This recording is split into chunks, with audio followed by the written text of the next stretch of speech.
ये बताया गया है कि इस संस्था के माध्यम से ऐसे विषयों पर विशेष फोकस है जहां आज के दिन में, आज के इस भौतिकवादी में उन सब चीजों को लोग बहुत तेजी से खोते जा रहे हैं।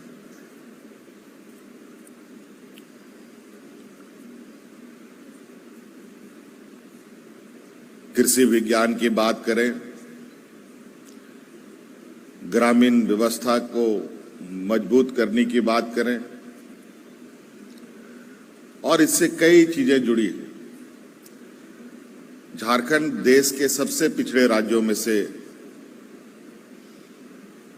ये आता है। 80% से अधिक हमारे लोग ग्रामीण क्षेत्रों में गुजर बसर करते हैं। कहा जाए कि इस राज्य को एक मजदूरों का राज्य भी कहा जाता है। और आप इतिहास काल में देखेंगे तो झारखंड के लोग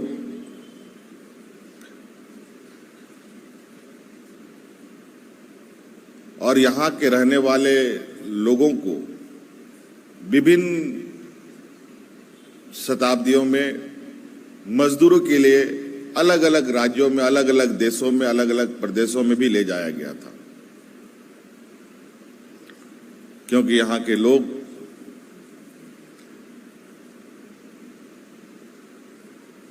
काफी मेहनत कशी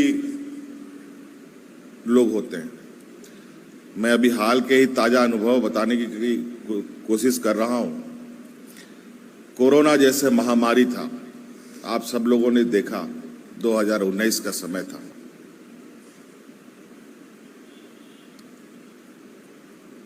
उस समय जब देश के अंदर लॉकडाउन की स्थिति थी, जब सारी प्रतिष्ठानें बंद थी, लोगों को घर से निकलना मना था, हाट बाजार, दुकान, गाड़ी मोटर, सारी चीजें बंद, दुनिया मानो थम सा गया हो, ऐसी स्थिति थी। उस समय भी हमारे इस राज्य के नौजवानों को, उस समय थोड़ा हमारे भारत और चाइना के बीच में कुछ टसल चल रहा था और सीमावर्ती क्षेत्र में सड़कों का काम बहुत तेजी से चल रहा था। लेकिन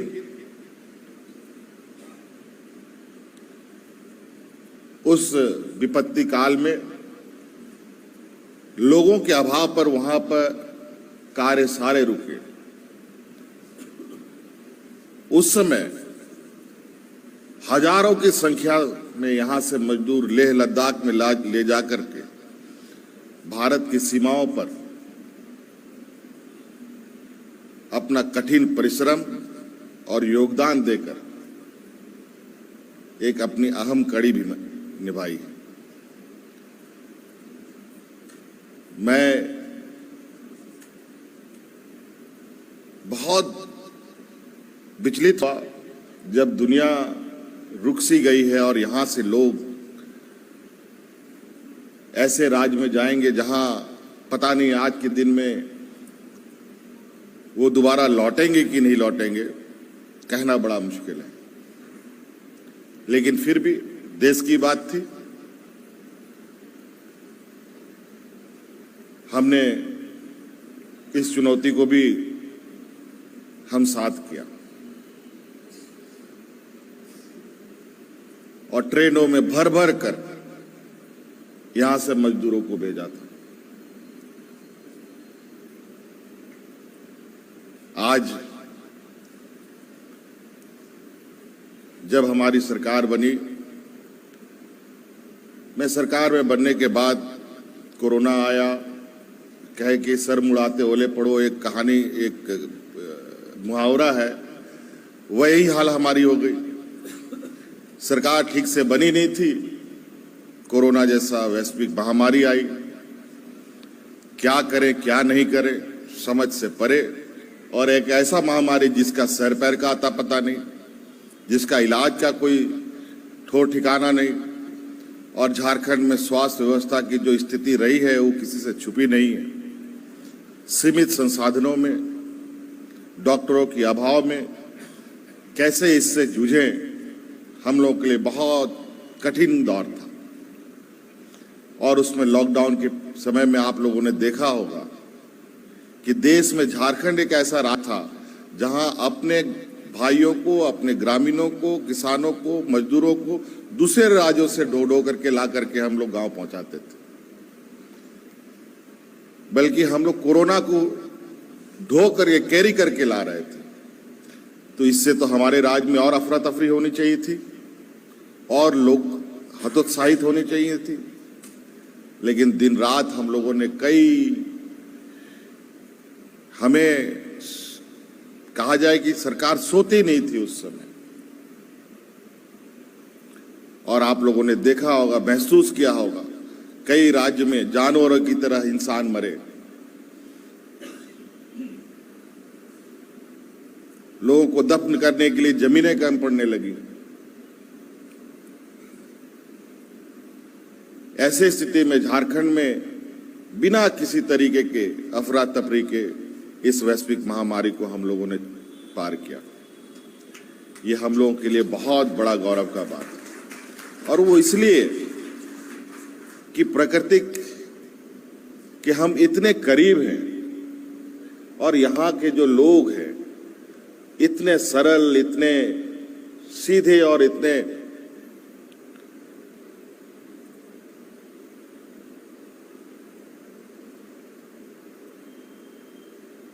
साफ स्वच्छ हवाओं में के बीच में रहते हैं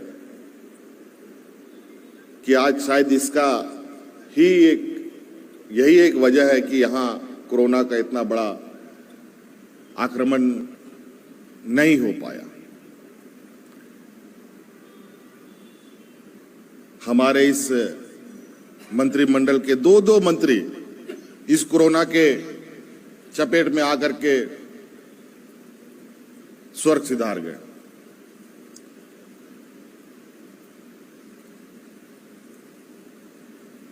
तो कई ऐसी चीजें हैं और ऐसी स्थिति में ये पिछड़ा राज्य, जब मैं सरकार में आया तो मैंने कहा कि इतना भगवान ने हमें धरती के अंदर भी इतनी संपत्ति दे रखी है, धरती के ऊपर भी इतनी संपत्ति दे रखी है, आखिर यहाँ के लोगों की इतनी बुरी हालत क्यों है? लोग आज मजदूर बनने के लिए क्यों मजबूर हैं? कहां से शुरू किया जाए, कहां अंत किया जाए, समझ से परे था। देश आजाद से पहले से इस राज्य में और इस राज्य की खनिज संपदाओं का उत्खनन होता है। यहां देश का लगभग 42% खनिज संपदा हम लोगों के राज्य में मिलता है और यहां के कोयला लोहा से कई राज्य जगमगाते हैं, लेकिन हमारे लोग अंधकार में रहने के लिए मजबूर। 100 साल के बाद अगर हम देख रहे हैं तो स्थिति बहुत बदलाव के रूप में हम नहीं देख पा रहे हैं। फिर हमने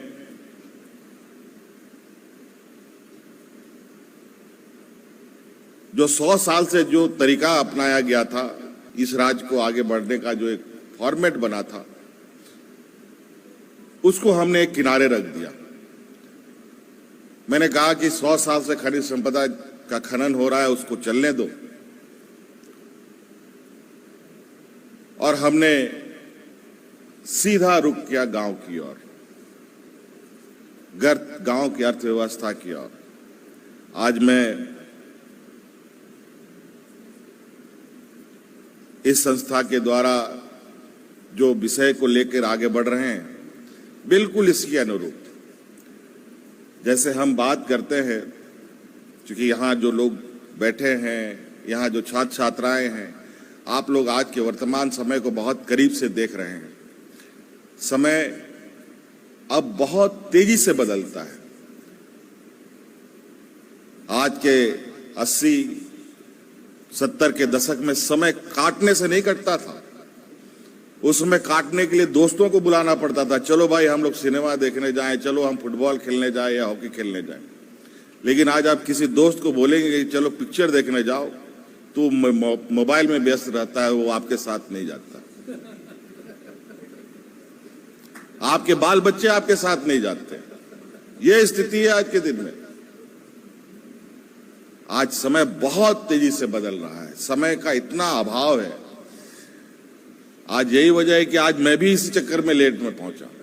तैयार तो हुआ था मैं बहुत पहले, मैं समय काट रहा था कि मैं जैसे समय आएगा मैं उसी से पहुंच जाऊंगा। आप लोग शायद पहले ही पहुंचता यहां पर समय से पहले, लेकिन ऐन वक्त ऐसी व्यवस्था हो गई कि समय उधर चला गया। तो आज हम लोगों ने भी, जैसे हम कहते हैं कि देश को मजबूत करना है, राज्य को मजबूत करना है, बोलने से नहीं होगा, करने से होगा। बोलते तो बहुत हैं, कायदे कानून भी बहुत बनते हैं, लेकिन कई चीजें वास्तविकता से बिल्कुल उलट दिखता है।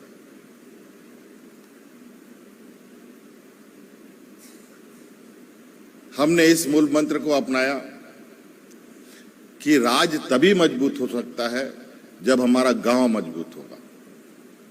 गांव मजबूत होगा तो राज्य मजबूत होगा, राज्य मजबूत होगा तभी देश मजबूत हो सकता है। इस देश को तो कृषि प्रधान देश कहा जाता है, लेकिन आज किसानों को लेके, कृषि को लेके कई बड़े क्वेश्चन खड़े हैं। मैं इस पर काम तो कर रहा हूं, लेकिन कई मन में कई चीजें उमड़ती भी जा रही हैं, घुमड़ती भी जा रही हैं। क्योंकि खनिज संपदा प्रदेश है, कोयला, लोहा, अब्रक निकालना ही निकालना है लोगों को, बड़े बड़े व्यापारियों को, बड़े बड़े संस्थाओं को।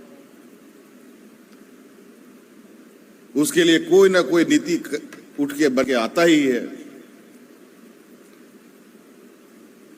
आज जहां 3 साल के 3 बार लोग उपज करते हैं, आज वहां पर कोयले का खदान खुल रहा है। आज जो किसान है वो कोयला तो आज नहीं कल 10 साल, 20 साल, 25 साल, 30 साल के बाद खत्म हो जाएगा। और जो किसान विस्थापित हुआ वो 25-30 साल के बाद वो किसान रहेगा कि नहीं रहेगा, उसका क्या स्वरूप होगा, और वो जिस जगह धान खेती करता था उस जगह पर धान दोबारा होगा कि नहीं होगा, इस पर कोई नहीं काम करता, ना काम किया। ठीक है, हम उस खड्डे को भर देंगे। उस खड्डे को भरने के बाद क्या वहां धान हो सकता है? अल्टरनेटिव क्रॉपिंग पर आपको जाना पड़ेगा। और ऊपर से मौसम का मार, मौसम ऐसे आंख मिचौनी खेल रहा है जिसका कोई हिसाब नहीं। मैं कल ही परसों एक न्यूज देख रहा था, कहीं पर किसी दूसरे देश का था, याद नहीं आ रहा है कौन देश का नाम था। उस देश में जो साल भर में जितनी बारिश होती है वो एक दिन में बारिश हो गई। आप अंदाजा लगाइए क्या हो सकता है। वहां कोई बचेगा? कोई नहीं बच सकता। और आज के दिन में ये सारा कुछ मैन मेड प्रॉब्लम्स है। हम लोग खुद से कई समस्याओं को खड़ा करते हैं। स्वच्छता अभियान को लेकर कितनी मुहिमें चली, कभी टॉयलेट बना, कभी कुछ बना, यहां कचड़ा का डब्बा डाला, कभी उधर कचड़ा का डब्बा डाला, लेकिन कचड़े के डब्बा में कोई कचड़ा नहीं फेंकता, बल्कि बाहर जरूर फेंक देता है। और यही काम अगर आप विदेश चले जाएं तो बिल्कुल कोई चीज आप नहीं फेंकेंगे, लेकिन अपने घर में सारी गंदगी करते हैं। गंगा नदी को मां गंगा कहते हैं, उसकी पूजा अर्चना करते हैं। हम जानते हैं ये हमारे आस्था से कितना करीब है, लेकिन इसी मां को गंदा करने में हम लोग लगे रहते हैं। सारा शहर का वेस्टेज उसी पर जाके गिरना। तो कई ऐसी चीजें हैं। व्यक्तिगत जीवन में अनुशासन, व्यक्तिगत जीवन में समर्पण, सेवा भाव,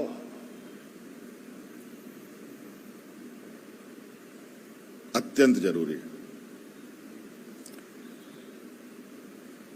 और आज जिस तरीके से लोगों के सोच में परिवर्तन और जो तकनीकी युगों का जो हमारे मानसिक व्यवस्था में कब्जा होना, ये बहुत बड़ा चिंता का विषय है।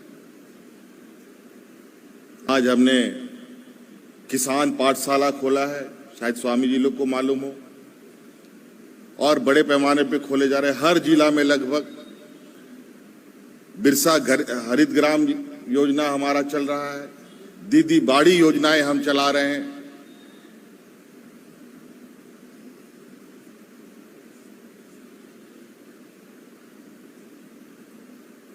आज इस राज्य में जो सबसे बड़ा चिंता का विषय, विशेषकर ये आदिवासी बहुल राज्य है, हमारे इस राज्य में महिलाएं जो हड़िया दारू पेड़ के नीचे बेचती हैं, कितना खराब लगता है।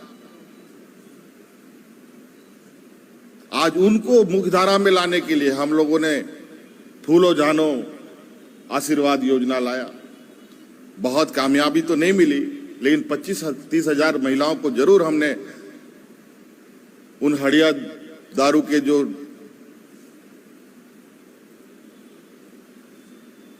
हांडी था उसको फेंक कर सरकार की योजनाओं को सर पे उठाने का काम कराने में हम लोग सफल हुए। आज सरकार ने हर रास्ते, जिसको जो काम करना है, आप हम नौजवान लोग की पढ़ाई के लिए, अब तो ये कई चीज ऐसे हम लोगों ने बनाई जो हमारी चीजों को कॉपी करते हैं दूसरे राज्य। झारखंड देश का पहला राज्य है जहां 100% स्कॉलरशिप में अपने बच्चों को विदेश में पढ़ाई करने के लिए भेजता है। और कोई हम बॉन्ड नहीं लिखाते हैं कि तुमको मैंने 1 करोड़ 2 करोड़ रुपए तुम्हारे ऊपर खर्च की तो पढ़ाई पूरी करने के बाद सरकार को सेवा देना। बिल्कुल आप स्वतंत्र, आप पढ़िए, डिग्री लीजिए और समाज और राज्य और देश को आगे बढ़ाने में जो भूमिका है वो निभाए। आज तक 50 बच्चे जा चुके हैं। यूनिवर्सिटी का एक बच्चा मिला। हाँ, यूनिवर्सिटी का एक बच्चे को मिला। ये बहुत खुशी की बात है, बहुत बहुत शुभकामनाएं। इस यूनिवर्सिटी से भी एक बच्चा गया जो कभी सपने भी नहीं सोचता था। आज हम लोगों ने उत्कृष्ट विद्यालय शुरू किए। आज जिस तरीके से कंपटीशन का दौर है, सरकारी स्कूल की जो स्थिति है वो भी पता है। क्योंकि मैं खुद सरकार का एक मुखिया होने के नाते बहुत ज्यादा बुराई तो नहीं, लेकिन आप लोग खुद ही जानते हैं। लेकिन मैंने कहा वो सब चलने दो, उसको हम डिस्टर्ब नहीं करेंगे। साथ में एक ऐसी व्यवस्था हम खड़ी करने जाने के प्रयास में है जहां धीरे धीरे वो व्यवस्था इतनी मजबूत हो जाए कि जो व्यवस्था पूर्व से चली आ रही है वो स्वतः समाप्त हो जाए। आज उन स्कूलों में जो शिक्षक जाते हैं वो IIM से हम लोग ट्रेनिंग करा करके वहां भेजते हैं।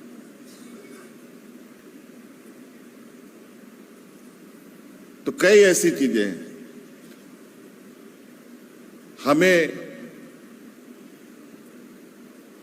झारखंड के जड़ को मजबूत करना है। पत्ते और टहनी मजबूत नहीं हो सकते, जड़ मजबूत होगा तभी पेड़ मजबूत होगा। जड़ में हमारी आने वाली पीढ़ी को हमें इस कदर बनाना पड़ेगा कि वर्तमान समय परिस्थिति के साथ वो आगे बढ़ पाए, खड़ा हो पाए। आने वाला समय में बहुत चुनौतियां आती हैं।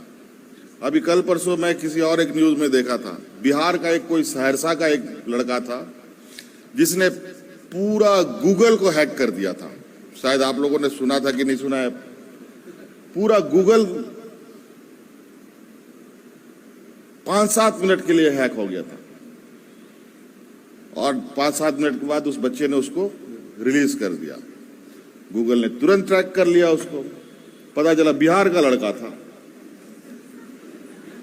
और देन एंड देयर गूगल ने उस बच्चे को ट्रैक करके 5 करोड़ का पैकेज में उसको नौकरी दे और 2 घंटे के अंदर उसका वीजा बना करके भारत सरकार से उसको अमेरिका ले जाकर के नौकरी दे दी। उसके तकनीकी के साथ उसका जो जुड़ाव है उसको इतना इंप्रेस करता है। उसने उसको हैक किया जो एक गैर कानूनी था, लेकिन आज उस लड़के को गैर कानूनी काम छोड़कर कानूनी काम करने के लिए प्रेरित करने के लिए उसको नौकरी दी गई। ये अच्छे काम करे और सॉफ्टवेयर डेवलप करे जिससे दुनिया में जो जिसकी आज जरूरत है उसके अनुरूप काम करे। तो ऐसे भी दुनिया है। हम लोग कहां हैं आप अंदाजा लगा सकते हैं। अभी लोग बात कर रहे हैं कि चांद में जमीन बिक रहा है, तो हम लोग किस लेवल पे हैं ये सोचिए। अभी तो हम लोग शुरुआत, मुझे लगता है ना जाने इस राज्य के साथ ऐसा व्यवहार क्यों हुआ। ठीक है, पढ़े लिखे नहीं थे, यहां लोग की पढ़ाई शिक्षा व्यवस्था सब खराब है। आज खेल की दिशा में भी यह राज्य काफी आगे जा सकता था, लेकिन खिलाड़ियों की किसी ने सुध नहीं ली। पहली बार 20 साल में हम लोगों ने खेल नीति बनाई और खेल नीति के माध्यम से कई बच्चों को नौकरी भी हमने दिया और खेल के लिए आपके प्रोत्साहित भी हम कर रहे हैं। पंचायत स्तर से प्रखंड स्तर पर, जिला स्तर पर स्टेडियम बन रहा है, मैदाने बन रहे हैं, खेल का कार्यक्रम आयोजित होता है। ऐसा नहीं है कि आप नहीं पढ़े लिखे हैं तो आपका जीवन बेकार है। भगवान ने हमें 2 पैर, 2 हाथ, नाक, मुंह, आंख और छोटा सा बुद्धि देकर भेजा है।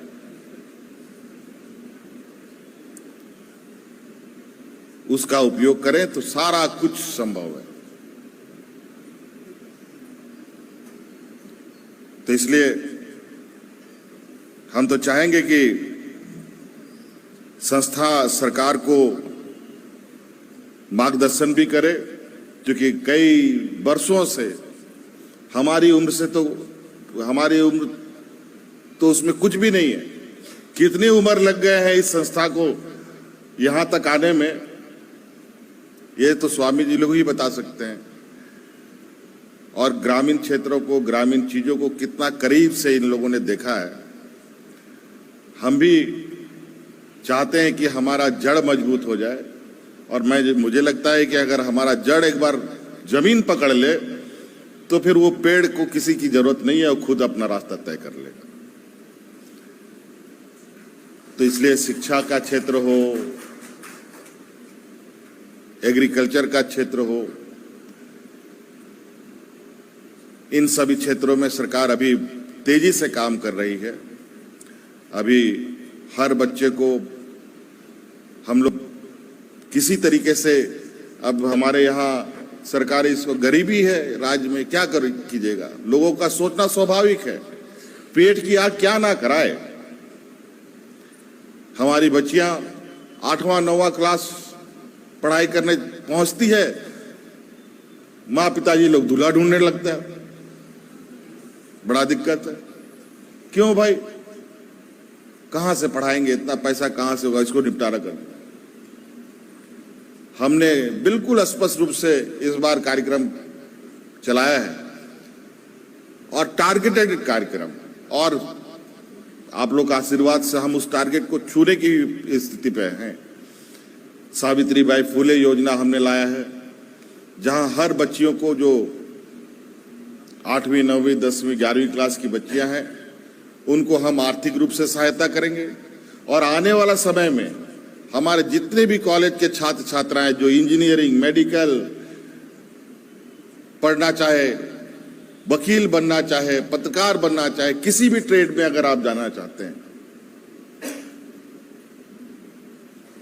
तो उस ट्रेड में जो आपका पढ़ाई का खर्चा है वो भी सरकार दे रही है। और आप उसको कंपटीशन को कंप्लीट करने के लिए जो कोचिंग लेना चाहते हैं, कोचिंग का भी पैसा राज्य सरकार देने के लिए अब काम कर रही है। अभी कल परसों ही, हफ्ता दिन 10 दिन 15 दिन पहले की बात है, मैं खुद KRI में आदिम जनजातियों के बच्चों को, लगभग 250 बच्चों को हम लोगों ने सेलेक्ट किया है। जो झारखंड के अंदर जो जितनी भी वैकेंसी निकली है उन वैकेंसी में वो कैसे कंप्लीट करें उसके लिए कोचिंग के लिए उन लोगों ने उनको रेसिडेंशियल कोचिंग हम लोग करा रहे हैं फ्री ऑफ कॉस्ट, ताकि वो बच्चे भी आगे आ पाए। अगर हम एक दूसरे का साथ और सहयोग नहीं देंगे तो कल सारा एक साथ खत्म होने की स्थिति पे आएगी। प्रिमिटिव ट्राइब्स, जिसे आदिम जनजाति हम लोग कहते हैं, वो आदिवासी समूह का ही सबसे गरीब आदिवासी समूह है। कई ऐसे प्रिमिटिव ट्राइब्स हैं जो इस राज्य में मात्र 2-3 हजार ही है। मुझे लगता है कि अगर उन पर ध्यान नहीं दिया जाए तो ये 2-4-5 साल में ये 2-3 हजार भी खत्म हो जाएंगे। फिर वो खत्म विलुप्त, तो वो अब हिस्ट्री में आ जाएंगे कि ये भी समाज रहा करता था, ये वर्ग भी रहा करता था, ये लोग भी यहां रहते थे। अब वो खत्म हो जाएगा, धीरे धीरे और लोग खत्म हो जाएंगे। उसके बाद जो आदिवासी थोड़ा सा हम लोग आगे हैं, हम लोग की बारी आ जाएगी। जब हम लोग का बारी खत्म हो जाएगा तो बाकी दूसरा वर्ग आ जाएगा। जीवन चक्र बहुत ही अजूबा और अनोखा है और इंटरेस्टिंग भी है। उसको देखने का, उसको बनाने का, वो सब आप लोगों के हाथ में, आप लोगों के हुनर में है। आप लोगों को तराशने के लिए यहाँ पर घर द्वार छोड़कर स्वामी जी लोग दिन रात लगे हैं। और मुझे उम्मीद नहीं बल्कि पूरा भरोसा है कि इस संस्था से निकला हुआ हर नौजवान निश्चित रूप से कहीं ना कहीं राज्य के अंदर, देश के अंदर अपना एक अलग पहचान बनाएगा। और जो आप लोगों का आदर्श है उस आदर्श को और आगे बढ़ाते हुए एक मजबूत समाज बनाने में एक अपनी अहम भूमिका निभाएगा। इन्हीं बातों के साथ हमारे नौजवानों को और हमारे